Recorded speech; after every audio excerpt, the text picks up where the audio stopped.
दुनिया का अमीर आदमी पता है कौन है? Elon Musk. ये पहला अमीर आदमी नहीं है, इससे पहले कोई और था। वो कौन था? Bill Gates. और बिल गेट्स से पहले ही कोई और था। अगर आज इलॉन मस्क है तो कल कोई और आ जाएगा जो इलॉन से भी ज्यादा अमीर होगा, जो इलॉन मस्क को भी पीछे छोड़ जाएगा। क्योंकि जो अल्लाह ने दिमाग दिया है ना इंसान को, जो ब्रेन दिया है, इसको जितना किसी ने इस्तेमाल किया उसने उतना ही कमाया। और जो कोई भी अपने दिमाग को इलॉन मस्क से ज़्यादा इस्तेमाल करेगा वो उसको पीछे छोड़ जाएगा। इलॉन मस्क के पास एक लड़की आई, उस ऑफिस में काम करती थी, वो उसकी एम्प्लॉय थी, वो बड़ी अच्छी वर्कर थी। वो आकर इलॉन मस्क को कहती है मैं जॉब छोड़ना चाहती हूँ, मैं अपनी जॉब से इस्तीफा लेना चाहती हूँ। अब इलॉन मस्क ने पता है क्या किया? दुनिया का अमीर आदमी, उसने उसका रेजिग्नेशन लेटर अपने पास रख लिया और उस एम्प्लॉय को एक बड़ी रकम दी और उससे कहा आपको 1 माह के लिए छुट्टियां दी जाती हैं, आप ये पैसे लीजिए और घूम फिरिए, पूरी दुनिया का चक्कर लगाइए, मौज मस्ती कीजिए और 1 माह बाद मेरे पास आइएगा। फिर मैं आपको बताऊंगा आपकी रेजिग्नेशन के बारे में क्या फैसला किया है। आपका रेजिग्नेशन कबूल होगा या फिर आपको हम इससे बेहतर ऑफर देंगे, ये मैं आपको 1 माह के बाद बताऊंगा। 1 माह आप खूब लुत्फ़अंदोज़ उठाएं, जिंदगी का मजा लें। आप इलॉन मस्क का तरीका देखें, क्या अनोखा तरीका है, क्या क्रिएटिविटी है। दुनिया का अमीर तरीन आदमी है वो। दोस्तों, रेजिग्नेशन के 2 ही आउटपुट होते हैं, या फिर कबूल किया जाए या फिर इनकार किया जाए। लेकिन इलॉन मस्क ने क्या किया? ये पैसे पकड़ो, दुनिया की सैर करो, छुट्टियां मनाओ, फिर 1 माह बाद मेरे पास आना। अब इस लड़की को भी इस जवाब की तवक्को नहीं थी, लेकिन उससे तो 1 माह की छुट्टियां और एक बड़ी रकम मिल रही थी।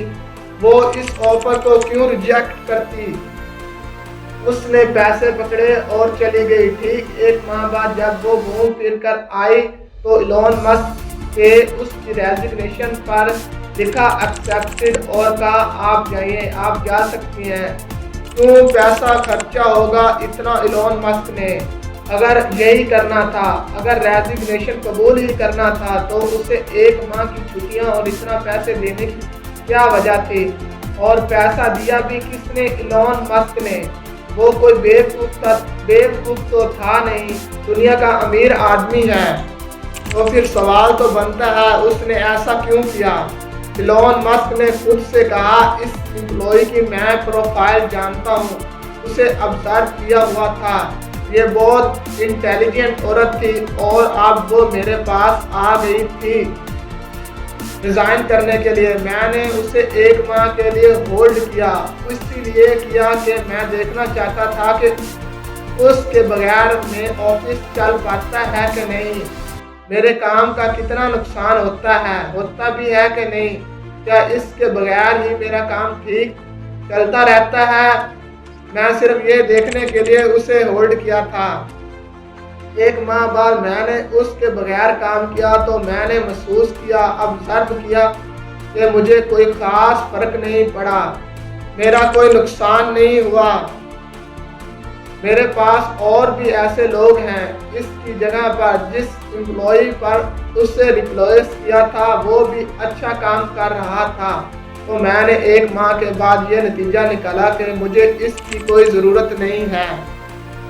ये नहीं भी रहेगी तो चलेगा, मेरा काम चलता रहेगा, मुझे कोई फ़र्क नहीं पड़ेगा। इसलिए मैंने उसे कहा कि आप जा सकती हैं। इलॉन मस्क कहते हैं अगर मुझे लगता उसके जाने से मेरा नुकसान हो रहा है तो मेरी कंपनी को, मेरे काम को कोई फ़र्क पड़ रहा है, मैं उसकी सैलरी डबल करके भी उसे रख लेता, मैं उसे हर कीमत पर रोकता, उसे अच्छी सी अच्छी ऑफर देता, कभी ना जाने देता।